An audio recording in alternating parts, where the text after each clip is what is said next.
কেমন আছেন সবাই? আশা করছি সবাই ভালো আছেন। আমিও অনেক বেশি ভালো আছি। তো আপনাদের সামনে আরেকটি রান্নার ভিডিও নিয়ে আমি হাজির হয়ে গেলাম।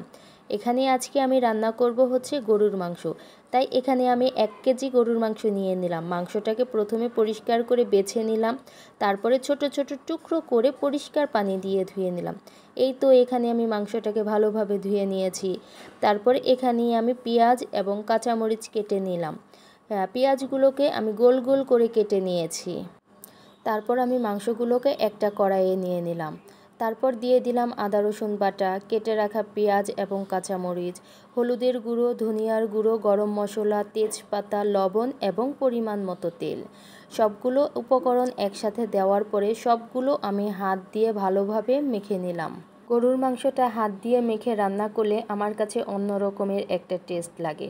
তাই আমি চেষ্টা করি যখনই গরুর মাংসটা রান্না করি তখনই মেখে রান্না করার। তার সাথে কিছুটা পরিমাণে পানি দিয়ে একটা ঢাকনা দিয়ে চুলায় বসিয়ে দিলাম। সাথে আরও রান্না করব হচ্ছে মূলো শাক। মূলো শাকগুলোকে প্রথমে আমি ভালোভাবে পরিষ্কার করে বেছে নিলাম। তারপরে পরিষ্কার পানি দিয়ে ভালোভাবে কয়েকবার ধুয়ে নিলাম, কারণ শাকের মধ্যে হচ্ছে বালি থাকে, যার কারণে শাকগুলো খুব ভালোভাবে পরিষ্কার পানি দিয়ে কয়েকবার ধুয়ে নিতে হবে।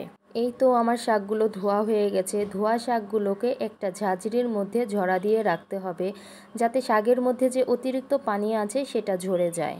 তারপর আমি শাকগুলোকে ছোট ছোট টুকরো করে কেটে নিলাম। ঠিক এভাবেই আমি শাকগুলো কেটেছি।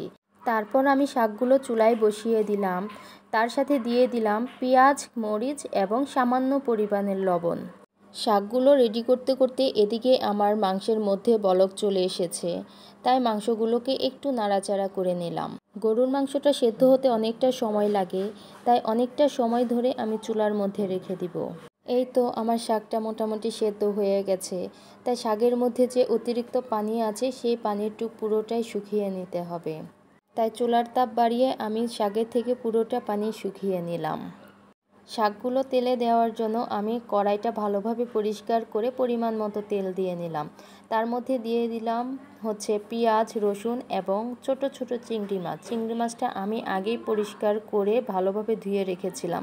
তারপর সেদ্ধ করে রাখা মূলা শাকগুলো দিয়ে ভালোভাবে নাড়াচাড়া করে নিয়ে নিলেই হয়ে যাবে আজকে আমার চিংড়ি দিয়ে মূলা শাক রান্না।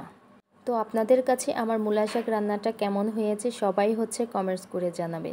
এদিকেও আমার গরুর মাংসটা একদমই সেদ্ধ হয়ে গেছে। যেহেতু আমি গরুর মাংসটা আলু দিয়ে রান্না করব, তাই এখানে আমি কেটে রাখা আলুগুলো দিয়ে ভালোভাবে মিশিয়ে নিলাম। তারপর আরও ভালোভাবে কষিয়ে নিলাম মাংসগুলোকে। মাংসগুলো ভালোভাবে কষানো হয়ে গেলে আমি এখানে পরিমাণ মতো ঝোল দিয়ে নিব। তারপরে আরও কিছুটা সময় চুলায় রেখে দিলেই হয়ে যাবে আজকে আমার গরুর মাংস রান্না। আজকে আমার রান্নার ভিডিওটা কেমন হয়েছে সবাই কমেন্টস করে জানাবেন। এতক্ষণ যারা ধৈর্য সহকারে আমার সম্পূর্ণ ভিডিও দেখেছেন সবাইকে অসংখ্য ধন্যবাদ। সবাই ভালো থাকবেন, সুস্থ থাকবেন। আজকের মতো বিদায় নিচ্ছি।